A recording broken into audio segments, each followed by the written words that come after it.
Now, when we come to Psalm 124, it's a historical psalm. It's the eye of the past. The Psalm 123 is the eye of the future, hope. And this one is the eye of the past. It's that of faith, you see. And probably I ought to say just a word about Psalm 124. We're marching, you see, to Jerusalem. And this is actually a historical psalm. If Psalm 123 is the eye of hope, then this is the eye of the past.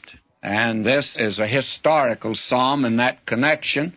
It says, if it had not been the Lord who was on our side, now may Israel say, if it had not been the Lord who was on our side when men rose up against us, then they had swallowed us up alive when their wrath was kindled against us.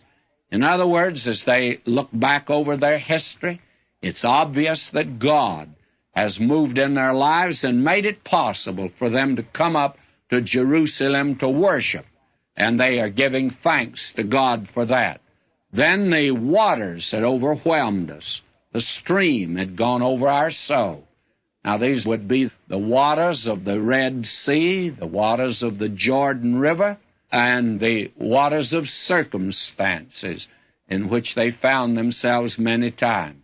So they say in verse 6, Blessed be the Lord, who hath not given us as a prey to their teeth. Now, God has helped us. Our help is in the name of the Lord, who made heaven and earth. They're worshiping the Creator, you see. A wonderful, wonderful psalm.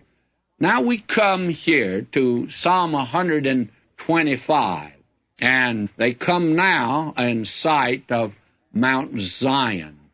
And this is actually an encouragement for the future, and we see them here. And for us, I think we can bring it up to date and say, being confident of this very thing, that he that hath begun a good work in you will perform it until the day of Jesus Christ. That's Philippians 1:6. Now, will you notice this has been called a song actually of security.